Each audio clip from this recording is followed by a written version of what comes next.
So it's 2023. Get ready for Twitter to start dominating the conversations around social media. Yes, I said Twitter. This is shocking to a lot of people because I think it's been a very cluttered space for a very, very long time. But there are some massive things happening that I wanted to bring you in and show you some insights on that I'm noticing from cross platforms. First off, Twitter Spaces. Twitter Spaces has been around since 2022, but I have seen in the last 60 days a mass migration of some very big creators from an app that I spend a lot of time on, Clubhouse, to Twitter Spaces. Some big thought leaders and guys like even Gary Vee that are popping up regular rooms and having very intimate conversations with people on Spaces. And I'm seeing an influx of people that are in the marketing and media space all of a sudden jump Twitter to the top of what they call their attention graph. I use the attention graph as my gauge of where I'm deploying a lot of my resources and learning, and the attention graph has always shifted. Let me give you a little bit of an example. Google SEO and pay-per-click AdWords was something that in 2010 to 2013 was very accessible. I could go in and I could buy the word real estate for an affordable price point. As that scaled to 2015 to 2018, no longer became affordable because you had massive multinational companies that were spending ungodly amounts on Google AdWords and SEO. You can still do it, and that can be part of your branding play. But I was able to jump into apps like Facebook and realized there was no competition in that space in 2012, 2013. Then it was Instagram and so on and so forth. So in 2023, I think a place that somebody that's looking to scale and grow should pay very close attention is Twitter, because it's in that growth cycle. So if you could go back to 2020 and say, hey, I'm going to put more time into TikTok, you'd probably do it. So pay attention while I give you a little bit of a breakdown here. So I'm actually going to share my screen and walk you through a couple key pieces you can do from a profile and UI perspective. And then we're going to go over some of the pros and cons, some of the things that have happened on Twitter that I know make people feel one way or another. But here's my actual profile, right? And I was telling you, this is one of my smaller accounts. I have many more followers on YouTube and on Instagram and my other places, even on Clubhouse. Like I've got 10x what I have here, but I'm still putting a lot of effort into this platform. And the reason is I'm seeing 90% growth month on month in both of the amount of people engaging with my tweets and the actual growth from a follower perspective. I will share a secret with you all in a minute that I had way too many people I was following about 4 months ago, and I cleaned that up. I unfollowed close to 3,000 people in the span of 2 weeks, and I'm going to show you exactly how I did it so you can do it yourself. And this is the actual main page for Twitter. So if you're brand new to Twitter, I want to speak to you as well too, because a lot of these things can be overwhelming with all of the buttons and all of the things. But this is your feed, and your feed has the ability to take all of the people that you're following and all the things that you might find interesting on Twitter and show you content that you think might interest you. Now, the app and the phone app are two very, very different things. If I showed you the phone app, you would see I have the ability on this app to hit the little stars in the top right, and I could actually switch it from For You to latest. This would actually change it from recommendations to things that are actually just posted in a timely order in my timeline. People have wanted that on Instagram for a very long time. They are working on the UI for Twitter, the user interface, to make it really easy for you to swipe back and forth on the app, which is one of the signals that, they actually care about the user interface and the user experience. That's where I look at a company and think you are doing something right, and I'm going to pay very close attention to you. On the flip side, for example, Facebook did the opposite. I noticed last week, if you go into your comments and you have a business page, Facebook now will hide all comments under the starred comments, because starred comments are what people pay for to get their comment to the very top. I get why they're doing it. They're trying to monetize creators. But as a user experience, you're making me click like 2 or 3 extra times to get to the content that I want. I think that's the worst thing that you can do. I think the people are the assets, and you really have to deliver to the users. Next thing I'll point out is when you look at the profile, the first thing you're going to look at is this little blue check mark. A lot of people are like, oh my gosh, you're verified on Twitter. I'm not. So they actually rolled out something that was super controversial. It was the verified blue checkmark program where you could pay to get the blue checkmark and a suite of tools. Now, I am a power user of LinkedIn. I'm a power user of YouTube. When Twitter rolled it out, I was like, I'll be a power user of Twitter because I'm all in on this platform. I voice to text way too much, and it actually gives me the ability to edit my tweets. when I went on and I got the blue check mark, what I noticed was there were these two camps that were just it was like politicized, where if you had a blue check mark, you were right wing. If you didn't have a blue check mark, you were left wing. And I'm like, I got friends on all sides of the aisle. I'm Justin. I truly believe that I can think Greta Thunberg roasted Andrew Tate, but I could also think that Joe Rogan exposing the coltan mines is a good thing. I think that the marketplace of ideas is what I'm here for, and I don't drop on either side of the fence. But what I can tell you from the blue verified checkmark thing is, one, the edit tweets thing does not work how I wanted it to. Like, I've tried to edit tweets over and over and it's just not usable. So that was the main reason I got it. So I'm actually canceling my account. So as of the 9th, that blue check mark is going to go away. And I don't really care because it doesn't really mean anything. For me, it's a vanity metric. For those of you that think you want to pay for the blue check mark so you can look verified, people can click on your blue check mark and it will tell you if it's a legacy verified account or if you subscribe to the service. So I would advise you, if you don't really want to spend the money, don't worry about it. But there are some tools that they're rolling out with the blue check mark. YouTube, for example, will not show you ads if you're a power user. I use YouTube all the time. That is massively valuable to me. If they roll something out with the verified check mark that is valuable enough, I will use it 100%. Second thing I'll point out is my bio. My bio is not this concise. For those of you that have seen my accounts previously, there's a gentleman that I follow named Bobby Umar that I had on the Prime People podcast. This guy's an absolute monster. Let me just pull him up here so you can see his account. And if you are on the Clubhouse audio app, just click the link at the top and it'll take you to the live stream. So he's legacy verified, 500,000 followers, very, very nice guy. I actually met him on Clubhouse, of all things, in some small rooms. I'm learning about LinkedIn with Judy Fox, had him on the podcast. And I asked him, I'm like, what do you think I do, Bobby? And he's like, I don't know. He's like, I know you do some stuff in maybe the real estate space and your content production, but he's like, I'm looking at your bio and I don't really know what you do. So one of the things that I did right away when I got off that podcast with him, I started looking at his bio and other people's bios to see what they did to make it very concise, so that if you land on my profile, you know exactly what I do and if you want to follow me or you don't. So I made a very quick change, and my profile now says Justin Conoco, supercharged real estate and entrepreneurship, helping people find success in real estate business and build content to reach more people. That is much more concise as to who I am. Now, the fun thing about that is I used ChatGPT to help pump out the exact amount of characters I needed for my bio. I fed ChatGPT my bio. So if I go to the AI app and I said, create a great Twitter bio from this, and I pasted a very in-depth bio as to who I was, if I hit enter again, it would pump out another version of a bio that I could put into Twitter. So for those of you that get really paralyzed by, oh, I don't know how to write this, there's a character limit, it's taking you hours, use an app like ChatGPT to help you do that. Feed it the proper information so you're not just giving a boilerplate, boring bio that nobody cares about. If you want a full video on ChatGPT, I actually did a live stream 2 weeks ago. It's on my YouTube channel. You can watch how I use it. And it's made a massive difference. I've noticed a big jump in my follower count just from this. Another thing I'm going to notice on this profile is you see how I've pinned a tweet. Second tip Bobby gave me actually was to pin a tweet that is very relevant to who you are. Not, oh, I love the Philadelphia Eagles, which are over there, or I love the Montreal Canadiens, which are right there, or F1. Those are my passions, for sure, who I am as a person, but that's not what I'm going to pin, because you may think that I'm an F1 commentator. You need to pin something that is relevant to who you are. I am migrating a large amount of the real estate community over to Spaces. I relaunched the Real Estate Networking and Brokers Lounge, which is one of the largest clubs on Clubhouse. And we're going to do a Twitter space every Tuesday, 8 a.m. to 8:30, and just chop it up, all things business. So I pin that link. So the first thing people see is this. And what's fascinating is I've got 2,100 people that have viewed this tweet, which is a lot for an account my size. Like, you would usually range, I would probably say 10% of your account size. So 180 to 250 should be the average views that you would see. Yet this one is above my actual following, probably A, because it's pinned, but B, because I've also been thoughtful about inviting specific people to that room that I think will get a lot of value in it.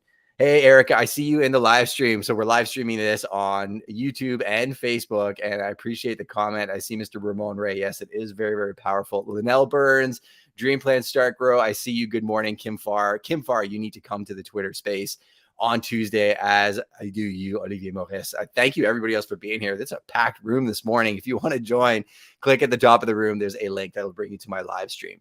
The point that I showed as well, too, where I could actually see the viewed tweets, another thing that became a very opinionated rollout that Twitter did to the UI. Like, they were rolling out UI changes almost every single day when they took over the platform, and they're trying things and they're going back on things and they're implementing. And this was one that I saw a ton of value in as a creator, because I use insights on YouTube to understand what you want to see. And I create content around what you want to see. My Twitter feed is the exact same thing. I don't want to post things that you don't want to interact with, and I'll find another place to incorporate those ecosystems. So I would recommend that you look at your insights just to see the interactions and what works and what doesn't work, so you can start understanding the language of the platform, which is why I'm doing this live stream for Twitter.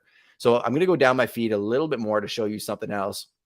This was a Twitter space I was in last night, 8 p.m. with Daniel Falk, killer space. This is an example of me interacting within this space. He actually quoted me. I jumped on stage and I said, the age of the real estate agent, not having to be in the weeds, is going to be gone for a little bit, because I truly believe that is the case.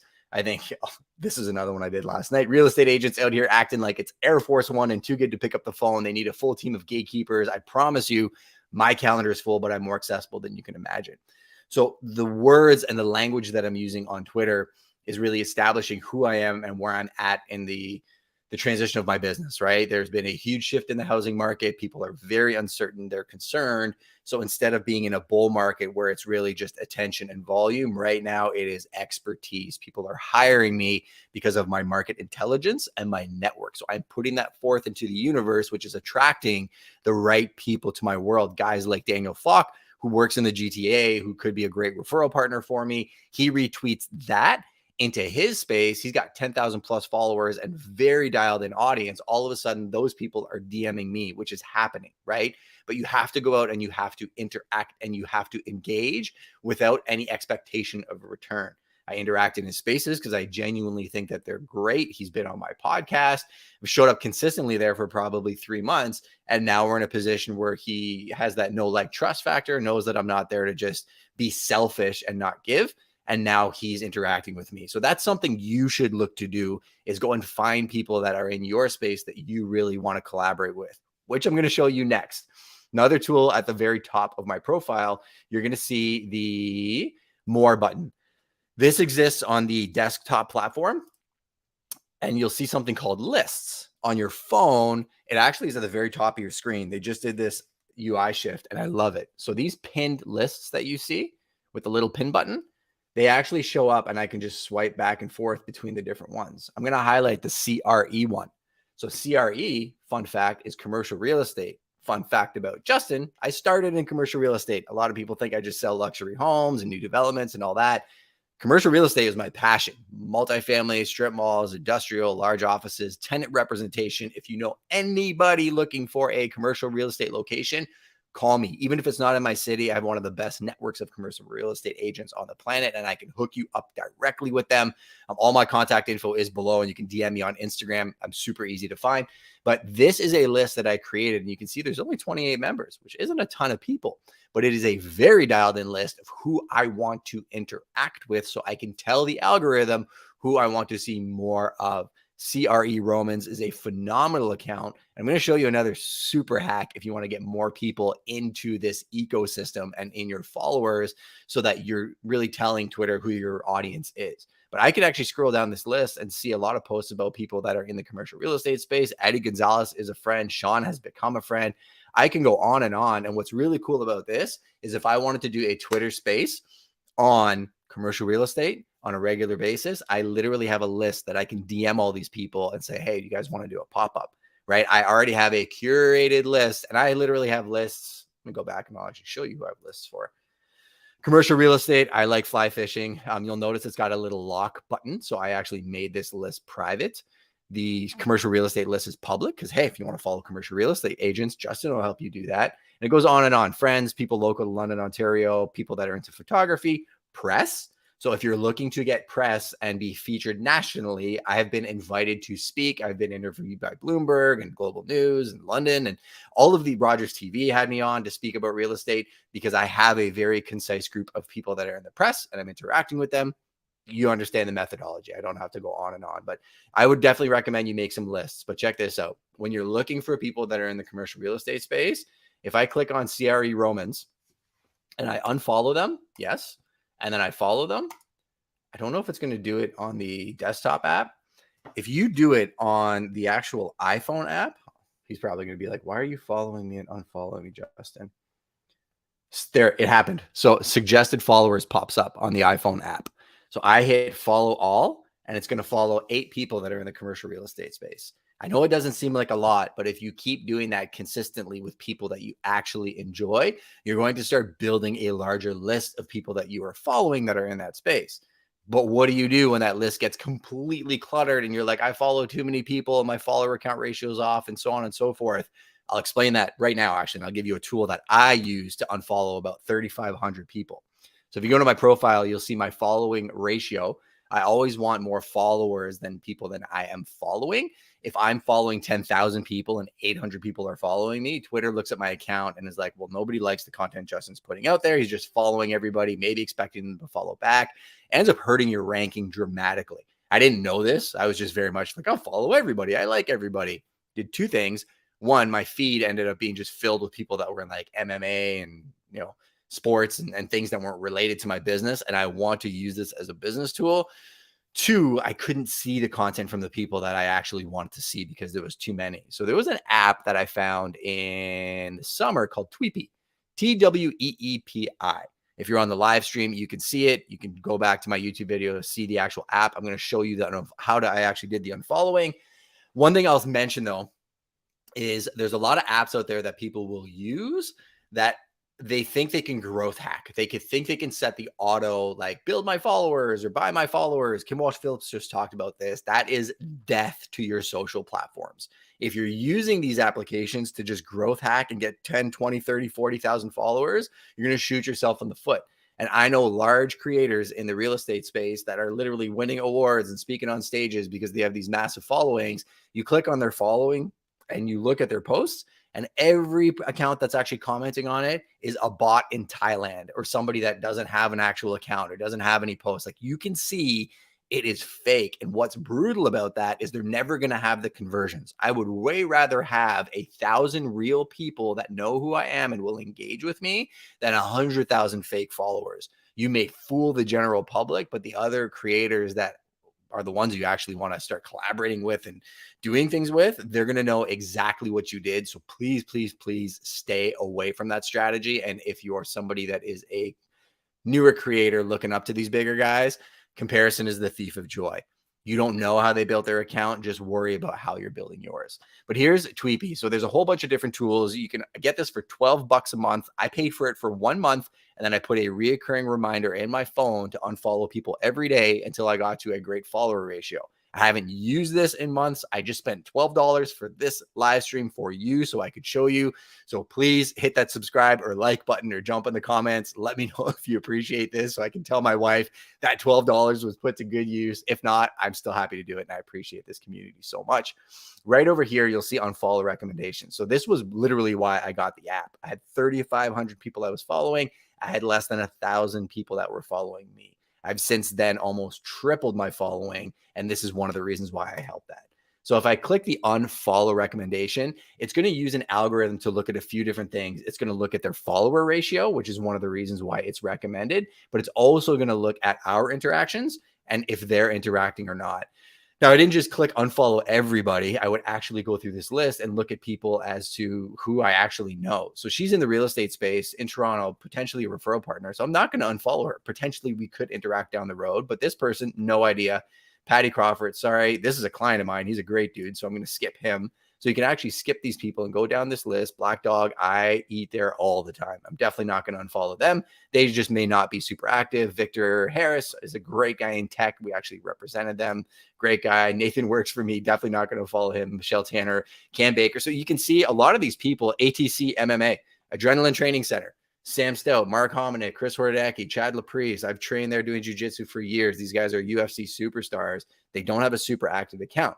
But why am I not going to unfollow them? The reason is I may be able to help them resuscitate their account and interact with them and reach them in a different way than I can reach them, on a Facebook or an Instagram. So the reason I'm saying this is it's good to just go through and unfollow all of these different people and start curating who makes a lot more sense. Follow Donald Trump. That may trigger a whole lot of people. But when they allowed him back on the platform, I'm like, I want to see what this guy is going to do more from an interactive perspective, right? If you see me following and interacting with people, it doesn't necessarily mean that I support or don't support what they do.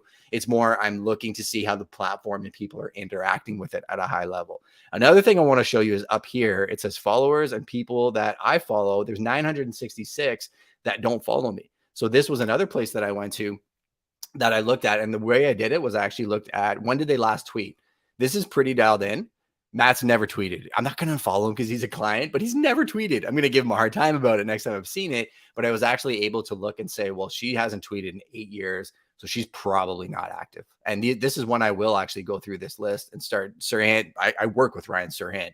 His Sirhan Team LA is no longer in existence. So I'm going to start unfollowing a lot of these accounts that haven't been active for years because they're just taking up space in my ecosystem. So I'll land the plane there on Tweety. I think it's a great app. It was super helpful for me. It's $12. I don't sell anything. I don't get any affiliates from that, but this is a great tool. I got a question from Peggy. Can you see profiles of who you follow on Clubhouse? No, they're not interacted. You literally have to have like your Clubhouse following and go over to the other side. The way I'm moving my Clubhouse following is telling them that, hey, come find me on Twitter. Right? If you want to follow me on Twitter, I will literally drop a link into the chat right now, make it super easy for you to click on it and follow me. I'm actually going to, can somebody drop it into the Clubhouse live stream as well? That would be super helpful. And I'll put it in my newsletter. I will tell people that that's what I do on a regular basis. A couple other things I want to show you before I get off the live stream that I found super, super helpful. There's so many other tools on the actual platform, but if you have any questions, just shoot me a DM. I'm super accessible. I'll close these out. What I also wanted to show you was these two guys, Dan Coe and Dakota Robinson. I would definitely go follow both of their accounts. Dan Coe has some great insights onto creating kind of a top of funnel strategy and a little bit more on the business side. And then Dakota Robinson actually owns a company called Growth Ghosts about building very, very large followings. And I've gotten some great insights as to Twitter from this account. There you go. He talks about Twitter voice messages, which is fascinating.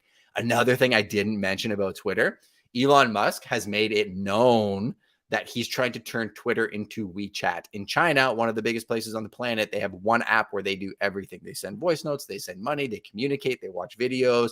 They use one application for that. I think he bought Twitter as the infrastructure for that. He has said that in interviews, yet more people are concerned about his political views and all the things he's doing online than what this could potentially be. So if you think that if this turned into WeChat, that would matter, I would recommend you get on Twitter. Next thing I want to show you is I did a video once on how to negotiate a deal, right? I did the live stream just like this. I got hundreds of them on my YouTube channel, but guess what else I did?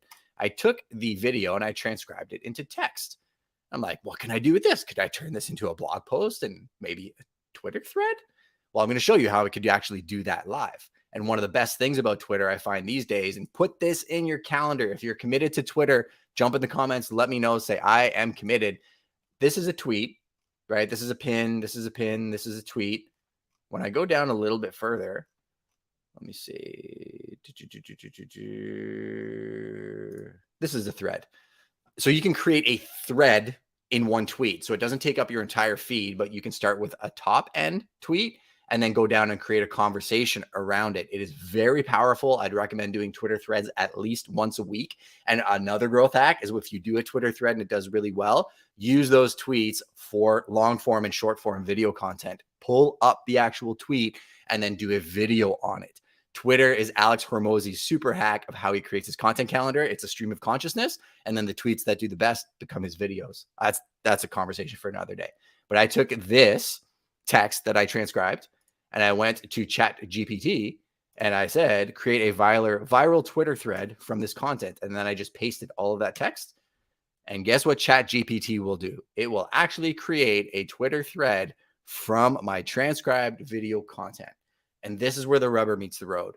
all of the videos I've done on video content creation, on ChatGPT, on using applications like Twitter, repurposing content, building business, creating brand equity, and giving people the reason to interact with you is what I'm showing you, right? I can literally copy and paste everything that they're posting right now into a document, clean it up, make sure that it's my voice. And I just save myself probably an hour or 2 hours of rewriting an entire blog post on something that I already shot. The reason I did this live stream is I really want you to understand that you can leverage technology to be better at what you are and do more of what you want to do. If you want to do that, hit that subscription, that notification button, jump in the comments, go find me at justinconoco.com. You can hit the resource pages. I got tons of free PDFs you can get on my email list. I don't sell anything. I don't even coach. I just want to build a better community and show you who the best version of yourself could possibly be. Thanks for being here. Jump in the comments. Let me know who you are, where you're from, so we can become family. But appreciate you, and I'll see you next week.